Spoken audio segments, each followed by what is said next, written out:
নমস্কাৰ সকলোকে স্বাগত জনাইছোঁ আমাৰ ইউটিউব চেনেললৈ আৰু ছাত্ৰ ছাত্ৰী আছিলে যে মেট্ৰিক পৰীক্ষা 2025 বৰ্ষৰ ৰুটিন ডিক্লেয়াৰ হৈছে নেকি বা গুগলত যদি আমি সাৰ্চ কৰোঁ তেনেহ'লে এটা স্পষ্টভাৱে আহে যে 2025 বৰ্ষৰ যিটো মেট্ৰিকৰ এক্সামৰ ডেট সেইটো দেখাই আছে ফেব্ৰুৱাৰী মাহত লগতে গুগলত যদি আমি সাৰ্চ কৰি চাওঁ প্ৰেক্টিকেল এক্সাম কেতিয়া হ'ব সেইটো দেখাই আছে জানুৱাৰী মাহত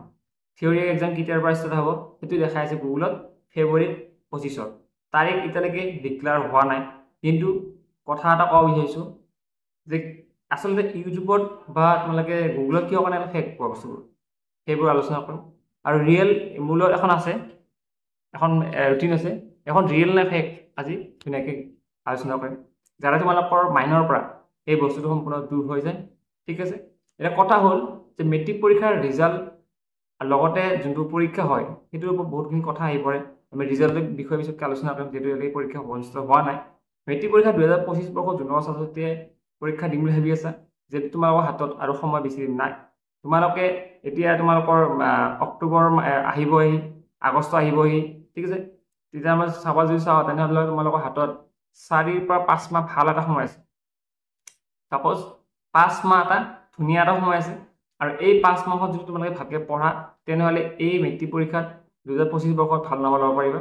ঠিক আছে আৰু এইবাৰ পেটাৰ্ণটো অলপ বেলেগ তোমালোকে নিশ্চয় জানা যে পৰীক্ষাৰ পেটাৰ্ণ সম্পূৰ্ণ চেঞ্জ হৈছে সেইটো কাৰণে তোমালোকে ভালকৈ পঢ়িব লাগিব আৰু প্ৰি টেষ্ট এক্সাম কেতিয়া হ'ব সেইটো মই কৈ দিছোঁ প্ৰি টেষ্ট এক্সামটো কেতিয়া হ'ব মই জানো যিহেতু আৰু মোৰ অভিজ্ঞতা আছে ইমান বছৰৰ ইউটিউব চেনেল চলাই থকা আৰু ইমান দিন বছৰৰ পৰাই যিহেতু মই এই ফিল্ডতে আছোঁ ইৰিগেশ্যন ফিল্ডত সেইকাৰণে মই জানো যে প্ৰি টেষ্ট এক্সাম কেতিয়া হ'ব প্ৰি টেষ্ট এক্সাম তোমালোকৰ বেলেগ বেলেগ ডিষ্ট্ৰিক্টত কি কৰে কিছুমান ডিষ্ট্ৰিক্টে নৱেম্বৰতে পাতে কিন্তু যোনটো বৰ্ডৰ ৰুল এণ্ড ৰেগুলেশ্যন আছে তেখেতলোকে পাতিব দিয়ে ডিচেম্বৰৰ পৰা জানুৱাৰীৰ ভিতৰত ডিচেম্বৰ এণ্ড আৰু জানুৱাৰী ফাৰ্ষ্ট উইক বা ছেকেণ্ড উইকত এই এক্সামটো পাতিব দিয়ে তোমালোকৰ প্ৰি টেষ্ট এক্সামটো তাৰপিছত তোমালোকৰ কি হয় মেট্ৰিক পৰীক্ষা হয় প্ৰি টেষ্ট এক্সামৰ প্ৰায় 25 দিন বা 30 দিনৰ পিছত কি হয় এই তোমালোকৰ মেট্ৰিক পৰীক্ষা অনুষ্ঠিত হয় এতিয়া যদি মই তোমালোক চাব যাওঁ এখন স্ক্ৰীনত মোৰ লগত কি আছে এখন ৰুটিন এখন আছে ইয়াতে কিন্তু কোনো ধৰণৰ স্পষ্টভাৱে ডেট উল্লেখ কৰা নাই ইয়াতে দিছে এই সম্ভাৱনাবিলাক ধৰিছে ঠিক আছে ইমান ৰিয়েল নহয় এখন বা ফেক চাব গ'লে সম্পূৰ্ণ ফেক কিন্তু ইয়াতে কোনোবা এটা ৱেবছাইটত আপলোড কৰিছে মই এইটো ৱেবছাইটৰ নাম ক'ব নাযাওঁ ঠিক আছে কিন্তু এটা কথা কৈছোঁ ইয়াতে দেখা পাইছে স্ক্ৰীনত যে ইয়াতে কৈছে যে মৰ্ণিং যোনটো চিফ আছে সেইটো 9টা বজাৰ পৰা 12টা বজালৈ সেইটো আমি সকলোৱে জানো যে 9টা বজাৰ পৰা 12টা বজাৰ ভিতৰতে প্ৰথম যোনটো এক্সাম অনুষ্ঠিত হয় আকৌ যোনটো আফটাৰনুন এক্সাম এইটো 1:30 বজাৰ পৰা 1:30টাৰ পৰা মানে 4:30 বজালৈকে অনুষ্ঠিত হয় সেইটো আমি জানো সকলোৱে তাৰিখটো আমি নাজানো ইয়াতে দিছে ফেব্ৰুৱাৰীত অনুষ্ঠিত হ'ব মাৰ্চতো অনুষ্ঠিত হ'ব কোনো গ্যাৰাণ্টি নাই যে ফেব্ৰুৱাৰীতে অনুষ্ঠিত হ'ব লাগিব বা যে মাৰ্চতে অনুষ্ঠিত হ'ব সেইটো কথা নাই আৰু সকলোৱে জানে যে প্ৰথম দিনা তোমালোকৰ সদায় ইংলিছে থাকে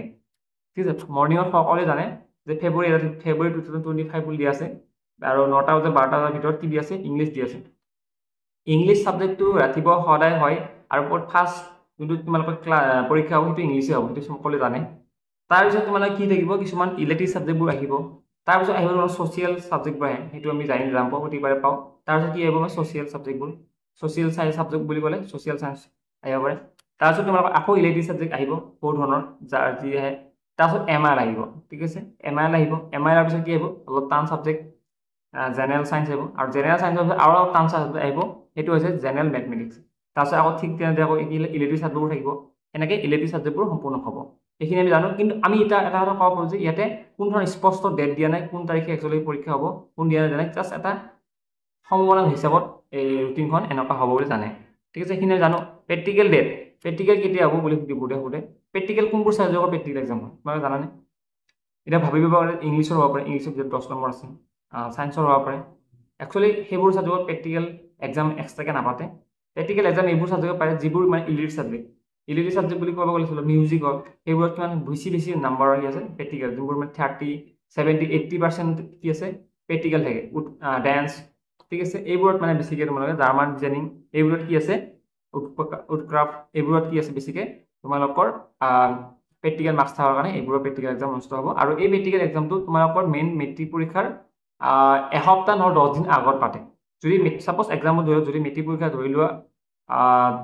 10 ফেব্ৰুৱাৰীত হয় তেনেহ'লে 1 ফেব্ৰুৱাৰীত তোমালোকৰ এই প্ৰেক্টিকেল এক্সামটো অনুষ্ঠিত কৰি দিব 2 দিনত পাতি শেষ কৰি দিব সেইকাৰণে যাৰ মানে ইংলিছ ছাবজেক্টৰ প্ৰেক্টিকেল বেছি আছে তোমালোকে এতিয়া ভালকৈ পঢ়া, ভালকৈ পঢ়িলে যাতে তোমালোকে প্ৰেক্টিকেল নম্বৰখিনিৰে মেট্ৰিক পৰীক্ষাত ধুনীয়া এটা লেটাৰ নম্বৰ ল'ব পাৰা। আৰু যিহেতু নিশ্চয় জনা তোমালোকে 12,000 টকাকৈ দিব চৰকাৰে, কিহৰ কাৰণে? আনন্দৰাম যোনটো বৰুৱা এৱাৰ্ড আছে যে,